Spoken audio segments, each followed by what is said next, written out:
하나님의 빚음 속에 있는 우리라는 제목으로 함께 말씀 나누겠습니다. 오늘은 3월 첫 주이기 때문에요. 여러분들 갖고 계신 집에 있는 달력의 그 타이틀과 똑같습니다. 그래서 매 월마다 첫째 주는 달력에 있는 타이틀, 그 포스터에 있는 타이틀로 하니까요. 혹시 달력이 없으신 분들은 안내위원을 통해서 달력을 받아가시면 좋겠습니다. 태수 작가의 어른의 행복은 조용하다라는 에세이가 있습니다. 요새 계속 에세이 부분 1위를 차지하고 있는데요. 이 어른의 행복은 조용하다에 보면은 이런 글이 소개됩니다. 한국은 전 세계에서 가장 열심히 사는 나라라는 거예요. 한 해 평균 1900시간을 일하는데 업무 시간을 더 늘리려고 하는 나라가 한국이라고 합니다. 평균 공부 시간도 1위를 놓친 적이 없다고 합니다. 거기다 과로사만 해도 한 해 500명이 넘게 죽는 나라가 바로 한국이라는 거죠. 그런데 아이러니하게도 재수생과 취업준비생 수는 매년 정점을 찍고 있고 청년 자살률 또한 늘고 있다고 합니다. 그러면서 글을 이렇게 정리합니다. 전 세계에서 가장 열심히 살지만 가장 많은 실패를 하는 나라. 이런 상황에서 우리가 서로에게 가장 많이 건네는 말은 이렇다. 누, 칼, 협. 그러니까 누가 그렇게 살라고 칼 들고 협박함. 혹시 누칼협이란 말 들어보셨나요? 몇 해 전에 인터넷에서 번진 유행어입니다. 누가 그렇게 살라고 칼 들고 협박했냐라는 거죠. 그러니까 그런 선택을 강요한 사람 없다. 다시 말해 너가 선택한 거니까 징징거리지 마. 네 잘못이야. 불평하지 마. 네가 잘못한 거잖아. 라는 거예요. 학업이든 취업이든 사람과의 관계든 건강이든 때론 신앙까지도 요즘은 실패의 원인을 유독 개인에게 돌리는 경향이 강합니다. 더 똑똑한 선택과 더 나은 노력을 하지 않은 너가 잘못한 거야. 라는 거죠. 그런데 살다 보면 최선을 다해도 실패를 해요, 안 해요? 합니다. 반드시 합니다. 실패하려고 최선을 다하는 사람은 없습니다. 하지만 최선을 다했는데도 불구하고 실패를 경험합니다.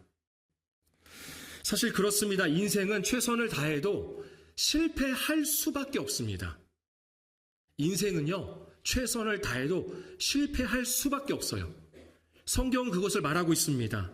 로마서 3장 10절에서 11절은 12절까지의 말씀을 이렇게 말하고 있습니다. 기록된 바 의인인 없나니 하나도 없으며 깨닫는 자도 없고 하나님을 찾는 자도 없고 다 치우쳐 함께 무익하게 되고 선을 행하는 자는 없나니 하나도 없도다. 아무리 최선을 다하고 이 땅에서 존경받고 돈 좀 있다 해도 내가 원하는 것을 다 가졌다 할지라도 하나님 앞에서는 다 의인이 아니라는 거예요. 단 한 사람도 없다라는 것입니다. 모든 사람의 인생은요, 다 실패입니다. 오늘 본문의 시작도 그렇습니다. 에베소서 2장 1절을요, 세번역 성경으로 앞에 화면에 나와 있는데요. 세번역 성경으로 2장 1절의 말씀을 같이 읽어보겠습니다. 여러분도 전에는 허물과 죄로 죽었던 사람들입니다. 개역개정에서 우리가 갖고 있는 성경에는요, 허물과 죄로 죽었던 너희를 살리셨도다라고 해요. 사실은 이 살리셨도다라는 표현은 원어에는 없어요.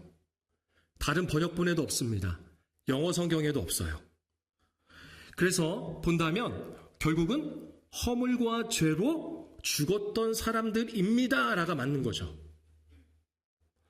이것이 모든 사람의 상태입니다. 하나님과의 관계가 단절된 상태.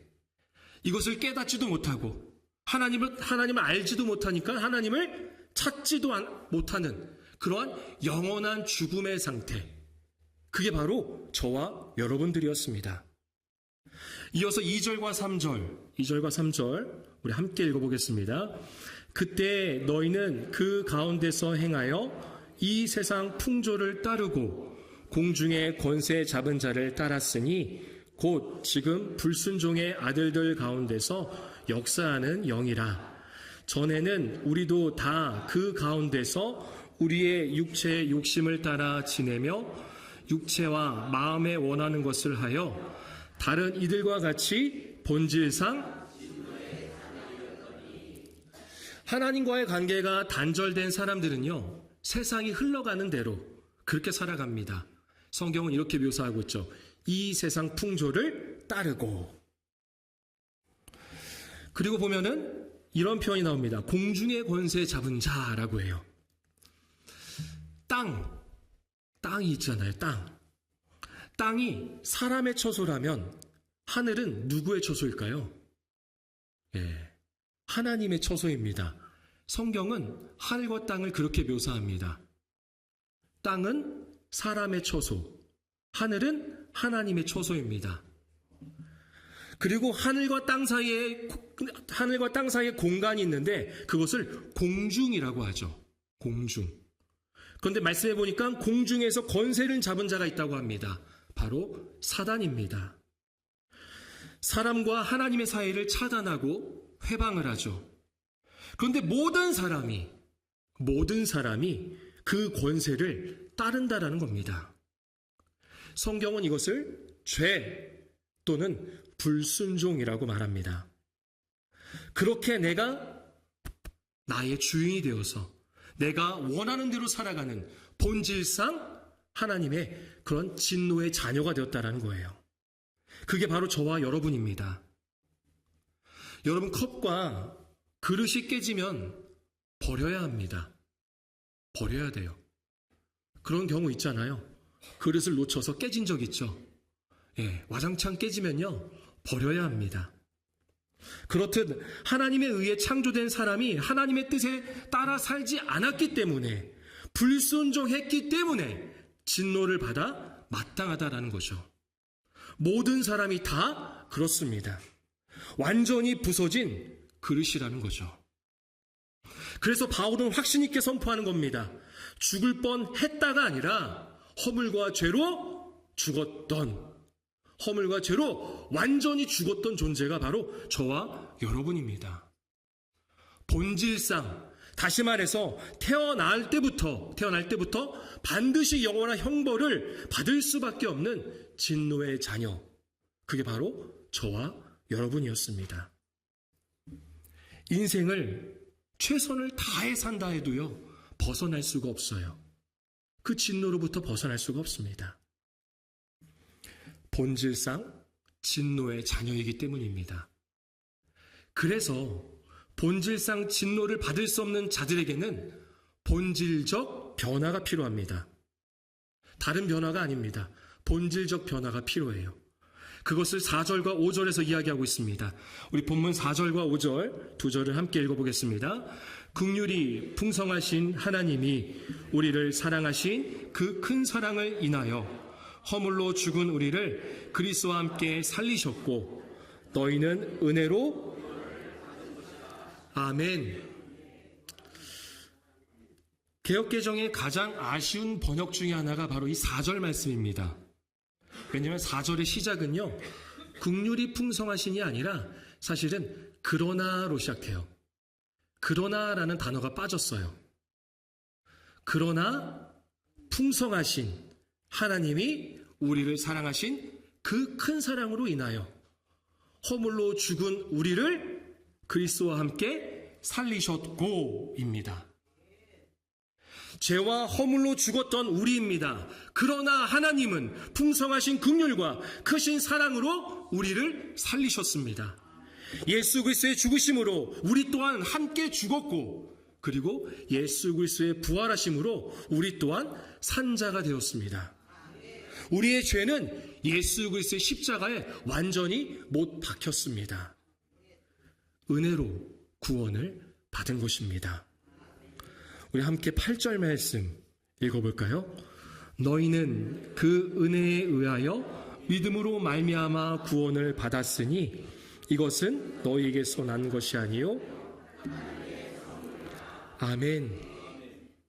여러분, 죄와 허물로 죽었던 우리지만 그러나 하나님은 풍성하신 긍휼과 크신 사랑으로 은혜를 베푸셨습니다. 그리고 이 은혜에 대한 믿음을 주셔서 구원을 받게 하셨습니다. 내가 한 것은 단 하나도 없습니다. 나는 최선을 다하지도 않았고 설령 내가 최선을 다한다 할지라도 우리는 구원받을 수 없습니다. 아니, 내가 최선을 다한다 해도요, 믿을 수가 없어요. 그 믿음 또한 하나님이 주셨습니다. 그래서 우리는 은혜라고 밖에 말할 수가 없는 거예요. 그래서 바울은 하나님의 선물이라고 표현하는 것입니다. 내가 조금이라도 노력해서 최선을 다해서 얻은 결과라면 그것은 선물이 아닙니다. 당연히 받아야 할 보상인 것이죠. 우리에게 주신 구원은 오직 은혜이며 오직 믿음입니다. 누구도 그것을 내가 했다고 자랑할 수가 없는 거예요. 내가 이렇게 해서, 내가 봉사해서, 내가 헌신해서, 내가 노력해서, 우리 가문은 이러이러해서, 내가 신앙의 연수가 이렇게 길어서 아닙니다. 그래서 바울은 말하고 있는 것입니다. 우리 9절 말씀 같이 한번 읽어보겠습니다. 행위에서 난 것이 아니니 이는 누구든지 아멘. 여기서 자랑하지 못한다라는 것은, 자랑하다라는 말은요, 떠들다라는 말이에요. 계속 떠들다, 계속 그것을 말한다. 자랑하는 사람들의 특징을 보면 그렇죠. 계속 자기 자랑이에요. 은연중에도 자기 자랑을 해요. 그런데 구원에 있어서는 그 누구도 자랑할 수가 없다라는 거예요. 우리나라 전래동화에 보면요, 전래동화에 보면은 토끼의 재판이라는 이야기가 있습니다. 토끼의 재판. 옛날 옛적 산길을 걷던 착한 나그네가요, 깊은 함정에 빠진 호랑이를 발견합니다. 호랑이는 나그네를 보자 엉엉 울면서 애원합니다. 나그네님, 제발 저 좀 살려주세요. 살려만 주신다면 그 은혜를 평생 잊지 않겠습니다. 마음씨 착한 나그네는 어떻게 했을까요? 그렇죠. 마음씨가 착하잖아요. 마음씨 착한 나그네는 호랑이를 불쌍히 여겨서 통나무를 구해다가 함정에 걸쳐주고는 호랑이가 그 나무를 타고 올라올 수 있도록, 무사히 빠져나올 수 있도록 도와줍니다. 하지만 함정에서 빠져나온 호랑이는 배가 고팠습니다. 그러자 이렇게 말합니다. 내가 배가 고프니 너를 잡아먹어야 되겠다. 나그네는 억울해서 펄쩍 뛰면서 말합니다. 은혜를 원수로 갚다니, 정 그렇다면 3번의 재판을 받아서 누구의 말이 맞는지 결정하자. 첫 번째 재판관은 소나무였습니다. 소나무는 잎을 파르르 떨며 화를 냈습니다. 사람들은 도끼와 톱으로 우리를 마구 베어다가 집을 짓고 땔감으로 쓰지. 그러니 호랑이야, 저 사람을 잡아먹어. 두 번째 재판관은요, 밭을 갈던 황소였습니다. 황소 역시 콧김을 뿜으며 말합니다. 사람들은 우리가 쓰러질 때까지 무거운 짐을 나르게 하고 힘든 농사일을 시켜, 그리고는 늙으면 고기까지 먹어치우지. 그러니 호랑이야, 저 사람을 잡아먹어. 절망에 빠진 나그네는 마침 깡충깡충 뛰어가는 토끼를 발견합니다. 그리고는 마지막 재판을 부탁하죠. 나그네와 호랑이의 이야기를 가만히 듣던 토끼는요, 고개를 갸우뚱합니다. 그리고는 이렇게 말합니다. 말로만 들어서는 도무지 상황이 이해가 되지 않아. 공정한 재판을 하기 위해서는 두 분 처음에 어떻게 있었는지 똑같이 보여주세요. 호랑이는 아유, 이 바보 같은 토끼, 그것도 모르냐? 하면서 으스대고는 자기가 갇혀있던 함정 속으로 훌쩍 뛰어 들어갑니다. 그 순간 토끼가 함정에 걸쳐져 있던 통나무를 휙 쳐버리고는 나그네에게 이렇게 말합니다. 자, 이제 모든 것이 처음으로 돌아갔습니다. 호랑이는 함정에 있고 나그네님은 밖에 있으니 그냥 가시던 길 가면 됩니다. 지혜로운 토끼 덕분에 나그네는 무사히 목숨을 건져서 산을 내려왔고, 은혜를 저버린 욕심쟁이 호랑이는 다시 함정에 갇혀서 벌을 받게 되었다라는 이야기입니다. 참 너무나도 유치하고 우스꽝스러운 이야기죠. 그런데 때론 우리는 은혜를 모르는 호랑이처럼 나의 노력, 나의 최선, 나의 열심, 나의 행위가 아니라 오직 하나님의 은혜로 구원받았음을 고백하지 못할 때가 있습니다. 내가 이렇게 해서 이러한 결과를 얻은 거야. 우리 집안이 믿는 집안이어서, 내가 이렇게 봉사하고 헌신해서, 내가 지혜로워서, 내가 능력이 있어서, 내 주변에 사람들이 많아서, 나의 열심, 나의 노력, 그래서 하나님의 은혜를 잊어버리는 거예요. 우리는 기억해야 합니다. 오직 하나님의 은혜로 내가 구원받았음을, 내가 산 자가 되었음을 우리는 고백해야 합니다. 정말 최선을 다하고 열심히 기도하고 신앙생활 했음에도 불구하고 원하는 대로 되지 않아 하나님의 뜻대로 살지 않는 불순종, 죄를 범해서는 안 됩니다.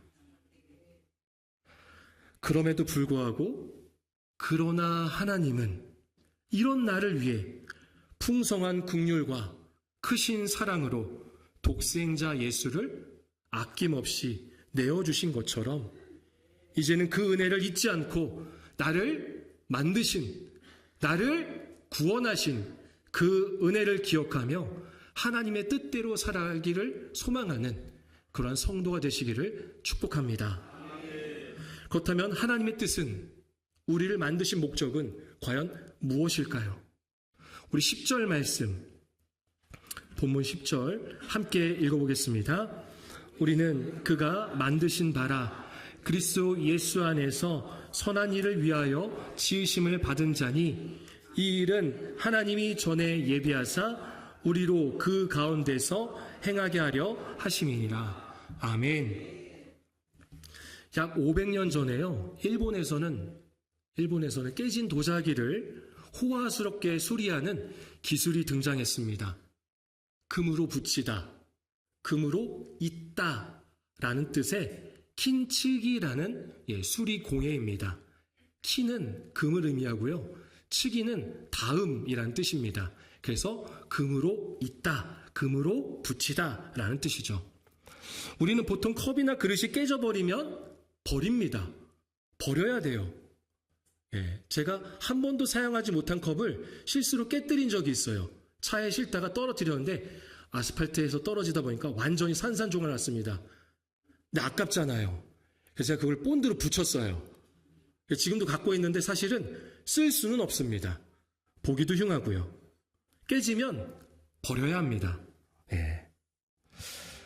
그런데 그것을 장인들은 깨진 조각들을 모아다가 정성껏 송진으로 붙입니다. 그리고 그 갈라지고 깨진 상처의 틈새를 금으로 칠하는 거예요. 결과는 어떨까요? 깨지기 전에 평범한 컵이나 그릇보다 금빛 상처가 선명하게 새겨진 아름답고 더 값이 나가는 예술품으로 재탄생합니다. 요즘은 애정하는 컵이나 그릇이 깨지면 인터넷으로 접수해서 킨츠기 공예를 받아볼 수 있습니다. 물론 처음 샀을 때보다 수리비가 더 듭니다. 여러분, 우리 인생도 이러합니다. 토기장이신 하나님께서 우리를 빚으셨습니다. 그렇게 나를 만드신 하나님과 함께함으로 만족하고 기뻐하며 살아야 하는데 우리의 삶은 그렇지 못했습니다. 허물과 죄로 인해 깨지고 부서졌습니다. 또 세상으로부터, 또 사람에게 우리의 삶은 상처와 그 흔적들이 너무나도 많습니다. 남편이나 아내에게 받은 상처, 자녀를 키우며 눈물을 흘렸던 시간들이 있습니다. 사람에게 배신당해 산산조각 났던 마음들이 있습니다. 최선을 다했지만 실패의 결과로 찢겨진 삶의 흔적들이 있습니다. 우리는 그 상처를 숨기려고 하고 수치스러워합니다. 하나님 없이 만족하고 기뻐하려 했던 나의 선택의 결과들로 인해서 나는 금이 가고 깨졌습니다. 아니, 완전히 부서져 버렸습니다. 그러나 토기장이신 하나님은 완전히 깨진 우리를 버리지 않으셨습니다. 십자가에서 흘리신 예수 그리스도의 보혈이라는 금으로 우리의 깨어진 틈새를 메워주십니다. 세상이 볼 때는 여전히 깨지고 부서진 복구 불가능의 인생 같지만 그래서 버려져야 하는 것 같지만 하나님의 눈에는 우리는 예수 그리스도의 보혈로 덮여진 세상에 단 하나뿐인 하나님의 걸작품이라는 겁니다. 10절의 서두가 바로 그것입니다. 우리는 그가 만드신 바라. 원어로는 포이에마라고 해요. 작품이란 뜻이에요. 하나님이 만드신 작품이라면 그것은 걸작품이 되겠죠. 그렇게 우리는 하나님의 풍성한 긍휼과 크신 사랑으로 완전히 새롭게 빚어진 걸작품인 것입니다. 이제 우리는 하나님이 만드신 우리의 목적에 따라 그리스도 예수 안에서 선한 일들을 감당해야 합니다. 우리를 구원하시기 위해 십자가에서 피 흘리신 예수님은 우리를 뭐라고 부르셨냐면 세상의 빛이다 라고 말씀하셨어요. 너희는 세상의 빛이다 라고 말씀하시면서 이러한 명령을 하십니다. 우리 예수님의 명령이 어떠한지 마태복음 5장 16절 우리 마지막으로 함께 읽어보겠습니다. 이같이 너희 빛이 사람 앞에 비치게 하여 그들로 너희 착한 행실을 보고 아멘. 우리의 착한 행실을 통해서 우리가 구원받은 것은 아닙니다. 우리가 아무리 선한 일을 많이 한다 해도 우리의 선한 일 때문에, 나의 노력 때문에, 나의 수고 때문에, 나의 행위 때문에 내가 구원받은 것은 아닙니다.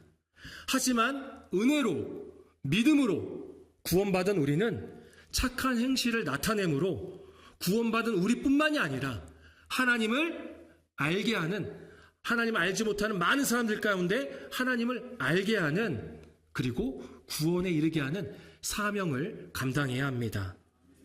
이것이 바로 우리를 지으신 목적입니다. 예수 그리스도 안에서 선한 일을 감당하는 것이 하나님의 걸작품으로서 이 세상을 살아가는 목적인 것이죠. 이것을 잊지 마시길 바랍니다. 저와 여러분 한 사람 한 사람은 하나님의 걸작품입니다. 예수 그리스도의 보혈로 걸작품이 되었습니다. 그렇다면 그 걸작품답게 살아가야 되겠죠. 말씀을 정리합니다. 우리는 죄와 허물로 죽었던 자들입니다. 그러나 하나님은 풍성하신 긍휼과 크신 사랑으로 아들 되신 예수 그리스도를 십자가에 못 박히게 하셨습니다. 그분의 피 흘리심으로 우리의 죄가 사하여졌고 그분의 부활하심으로 우리가 다시 산 자가 되었습니다. 이제 우리는 하나님의 만드신 목적에 따라 하나님의 걸작품으로서 예수 안에서 선한 일들을 감당해야 합니다. 뭔가 큰 일을 감당하라는 것이 아닙니다. 주어진 삶 속에서 예수가 드러나는 그러한 선한 일들을 감당하는 것입니다. 세상이 보기에 또는 주변 사람들이, 아니 내가 나를 보기에 내가 뭘 할 수 있겠어, 이 나이에 이런 스펙에 내가 가진 것이 뭐라고, 내 신앙으로 뭘, 이라는 생각이 들 수도 있지만 걱정하지 마십시오. 저와 여러분 우리 한 사람 한 사람을 위해 아들까지 내어주신 하나님 아버지께서 지금도 저와 여러분을 빚어가고 계십니다. 우리는 그렇게 하나님의 빚음 속에 있습니다. 하나님의 거룩한 백성, 하나님의 자녀로 완성되는 그날까지 하나님은 우리를 빚어가실 겁니다. 그러니 포기하지 말고 주저하지 말고 오늘부터 삶 속에서 예수 안에서 선한 일들을 감당하는 하나님의 걸작품으로 살아가시기를 축복합니다.